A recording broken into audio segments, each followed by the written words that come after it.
नमस्कार मित्रांनो, तुला शिकवीन चांगला धडा. पुढील भागामध्ये विद्या अक्षू, केला का गं डॉक्टरांना फोन? अक्षरा म्हणते, आई नको काळजी करू.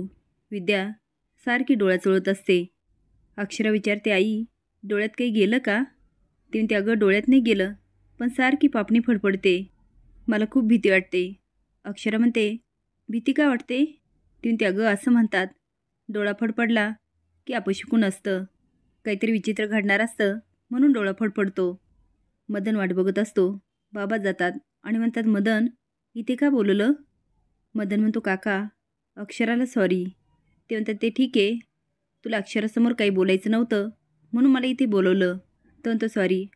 बाब म्हणतात, पुन्हा सॉरी? काय झालं? तो म्हणतो, नाही, मला फक्त सॉरी म्हणायचं होतं. ते म्हणतात, अरे ते तर तू फोनवर पण म्हणू शकला असता. बोल, तुझ्या मनात काय चालू आहे? तो म्हणतो, काहीच नाही. ते म्हणतात, मदन माणसाने बोलून मोकळं व्हावं. मला माहिती आहे तुला माझ्याशी काहीतरी बोलायचं आहे. अरे तुझ्या मनात जे काय ना ते निसंकोचपणे सांग. तुला अक्षराशी लग्न करायचं असं तू मनमोकळेपणाने सांगितलं ना, तसं सांग. मदन म्हणतो, बाबा त्यामुळेच सॉरी म्हणतो. त्यावेळेस मी तसं बोलायला नको होतं. मी बोलून गेलो खरा, पण मला खूप वाईट वाटतंय म्हणून म्हटलं एकदा माफी मागावी. तुमचा काही विचार न करता मी सरळ सांगून टाकलं. बाब म्हणतात, अरे मनातलं बोलला ना, मग झालं तर. मला काय वाईट वगैरे वाटलं नाही. तो म्हणतो, खरंच बाबा? मग झालं तर. मनावरचं ओझं हलकं झालं. तुमच्याशी कसं बोलावं तेच कळत नव्हतं. पहिले सांगितलं असतं तर वेगळी गोष्ट होती, पण आता तिचं लग्न झालं आहे. बाबा हळूच म्हणतात, त्याची तर खंत आहे. मदन म्हणतो, काय फुटफुटले? तुम्ही आत्ता काय म्हणाले? बाब म्हणतात, काहीच नाही. तो म्हणतो, सांगा ना, तुम्ही आत्ताच बोलले ना, मनात जे असेल ते सांगून टाकायचं. ते म्हणतात, खंत आहे रे. तो म्हणतो, का? अक्षराचं लग्न झालं म्हणून? ते म्हणतात, लग्न झालं म्हणून नाही, चुकीच्या घरात झालं म्हणून. फार विचित्र माणसं आहे रे, सगळा नुसता बडेजावपणा. आता बाबा बोलत असतात आणि मदन ऐकत असतो. अधिपती फॅक्टरीत काम करत असतो.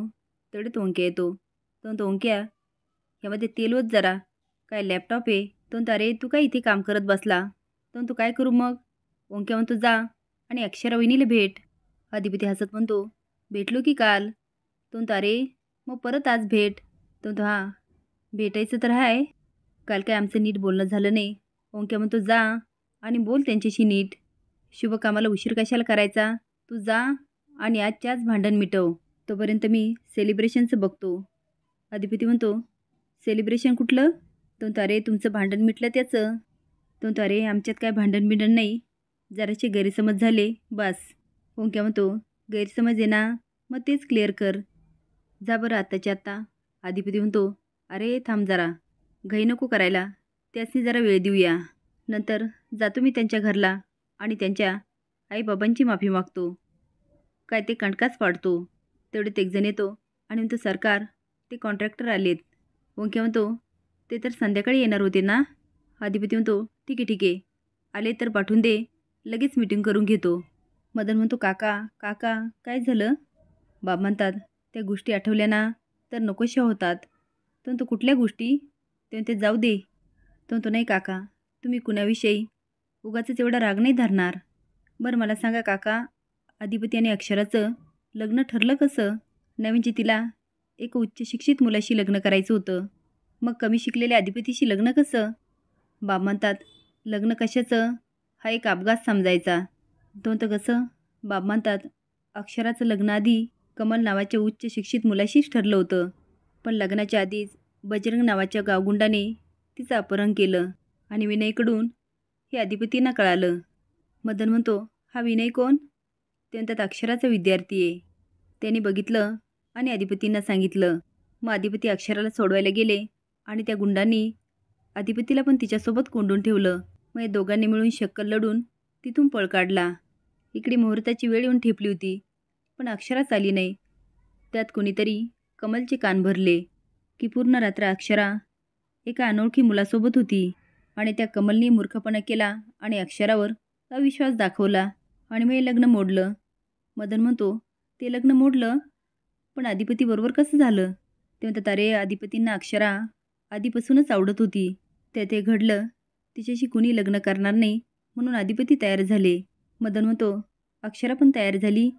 ते म्हणतात नाही ना, पण अजून एक गोष्ट घडली आणि आमच्यासाठी अक्षरा लग्नासाठी तयार झाली. तो विचारता अजून कुठली गोष्ट? ते म्हणतात इरा. तो म्हणतो इरा? ते म्हणतात काही नाही काही नाही. तो म्हणतो काका सांगा ना. ते म्हणतात हे बघ, तू बोलला ना मला ज्याने त्रास होतो ते नाही सांगितलं तरी चालेल. त्यांच्या डोळ्यात पाणी येतं. आता मदन पटकन पाणी देतो. तो म्हणतो काका, अधिपतीने त्याच्या जीवाचा विचार न करता अक्षराला वाचवलं, तिच्याशी लग्न पण केलं. अचानक असं काय झालं? ते अक्षरापासून इतके लांब गेले. बाब म्हणतात त्याचं एकच कारण आहे, भुवनेश्वरी मॅडम, अधिपतींची आईसाहेब. मदन म्हणतो हो, मी ऐकले त्यांच्याबद्दल, खूप डेंजर आहे असं ऐकलं आहे. बाब म्हणतात डेंजर नाही, स्वार्थी एक नंबरच्या. ते आता बरंच काही सांगतात. मदन म्हणतो फक्त भुवनेश्वरी मॅडमची नाही तर अधिपतीची पण चूक आहे.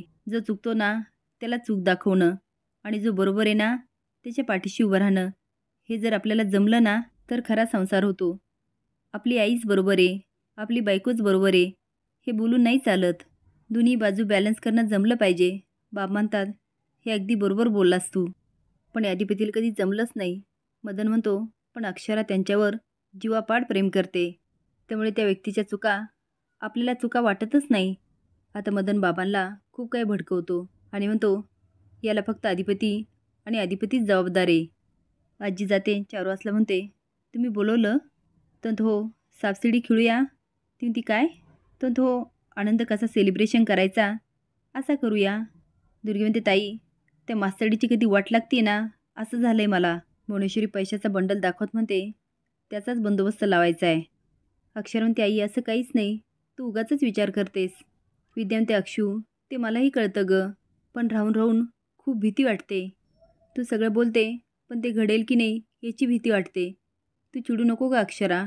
अक्षर म्हणते नाही नाही आई, मी कशाला चिडू? तुला जे वाटतं ते साहजिक आहे, पण तुझ्या बाबतीत असं काही घडू नये असं वाटतं गं. तुझ्या आयुष्यामध्ये सगळं चांगलं घडावं असं वाटतं. ह्या काळामध्ये तुला आनंदी राहणं आवश्यक आहे ना अक्षू? अक्षरा म्हणते आई मी खूप खुश आहे. तुम्ही आनंदात राहावं म्हणून नाही, खरंच मी खूप खुश आहे. अगं असं काय करतेस तू?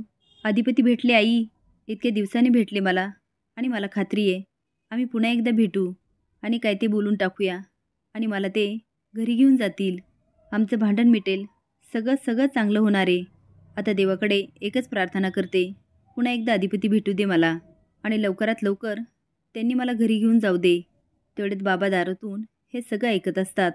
आती म्हणतात मी पण देवाला प्रार्थना करतो की अक्षराला चांगली बुद्धी दे आणि तिला सगळं स्पष्ट दिसू दे. आता अक्षरा शॉकून बाबांकडे बघत असते आणि तिला आश्चर्य वाटतं. बाबा बाहेरून आल्यानंतर एवढे बदलले कसे? असेच नवीन अपडेट जाण्यासाठी लाईक आणि सबस्क्राईब करा. धन्यवाद.